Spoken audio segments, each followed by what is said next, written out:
Halo teman-teman semuanya, hari ini ada podcast menarik loh dengan judul Menjadi Diri Sendiri dari Carl Rogers dan peran BK dalam pengembangan diri remaja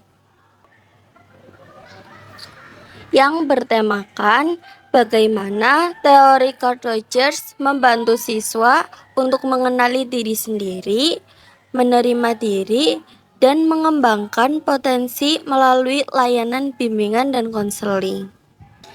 Nah, bintang tamu kali ini juga menarik banget loh, dari mahasiswa dan mahasiswi jurusan bimbingan dan konseling Universitas Pancasakti Tegal. So, kita mulai aja ya videonya. Let's go.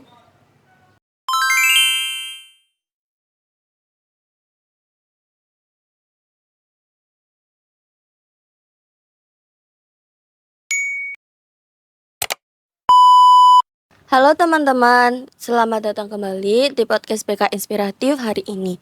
Sebelumnya, perkenalkan nama saya Bunga Saputri. Di sini saya akan menjadi host untuk podcast pada kali ini. Gimana kabarnya teman-teman semuanya? Semoga dalam keadaan sehat dan semangat ya.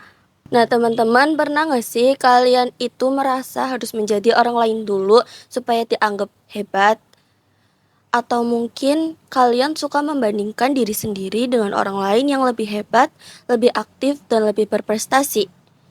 Nah, pada kesempatan hari ini, kita akan membahas tentang salah satu tokoh psikologi yang mempunyai pandangan menarik tentang manusia, yaitu Carl Rogers. Dan tentunya kita juga akan membahas kaitannya dengan bimbingan dan konseling. Di sini saya sudah bersama dua narasumber saya, narasumber satu dan narasumber dua. Bisa tolong diperkenalkan diri kalian? Sebelumnya, perkenalkan, nama saya Najwa Saliman dari program studi bimbingan dan konseling dari UPS Tegal.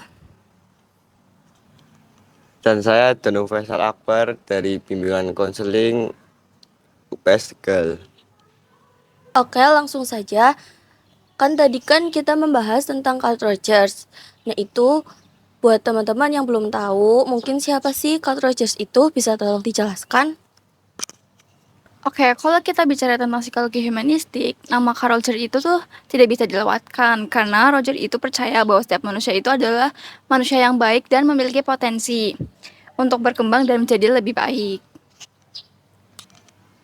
Nah, berarti itu apakah menurut Rogers manusia itu bukan dilihat dari kekurangannya saja?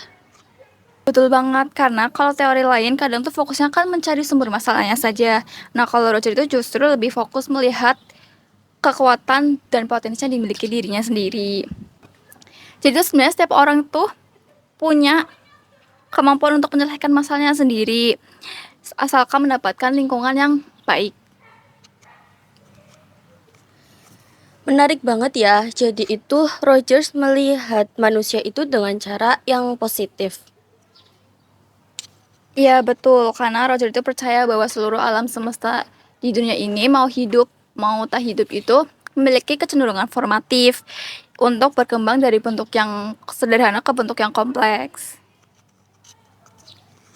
Nah, selanjutnya kalau ngomongin Rogers kan pasti nggak jauh-jauh itu dari aktualisasi diri. Nah, itu boleh tolong dijelaskan apa yang dimaksud dengan aktualisasi diri itu? Oke, jadi aktualisasi diri itu tuh proses seorang mengembangkan semua potensi yang dimilikinya. Jadi bukan seseorang merasa sempurna atau menjadi lebih hebat dari orang lain. Nah, tapi menjadi versi terbaik dirinya sendiri secara optimal. Wah, kita itu kadang salah paham ya. Kadang kan orang-orang itu mengira kalau aktualisasi diri itu harus sukses besar dulu baru bisa dikatakan aktualisasi diri. Padahal kan sebenarnya nggak kayak gitu ya. Ya, padahal tuh seharusnya nggak begitu. Jadi misalnya ada siswa yang awalnya pemalu, tetapi dia jadi lebih percaya diri untuk berbicara di depan kelas, itu tuh sebenarnya juga termasuk bentuk perkembangan diri. Nah, ada pertanyaan lagi nih. Kalau untuk konsep diri, kan Rogers juga ada ya namanya istilah real self dan ideal self. Itu boleh tolong dijelaskan nggak? Jadi kalau misal real self itu tuh diri kita yang sebenarnya saat ini, sedangkan ideal self adalah gambaran diri yang kita inginkan di masa depan. Nah, kalau dari real self dan ideal self itu jaraknya terlalu jauh, apa sih yang akan terjadi? Kalau jaraknya terlalu jauh, yang terjadi akan menyebabkan kecemasan, stres, dan konflik batin yang akhirnya tuh berdampak pada kesehatan mental dan membuat kepribadian jadi tidak sehat. Dan ini tuh sering banget terjadi di antara pelajar-pelajar gitu ya. Benar, apalagi sekarang banyak siswa yang tanpa sadar membandingkan dirinya sendiri dengan orang lain, baik di sekolah maupun di media sosial.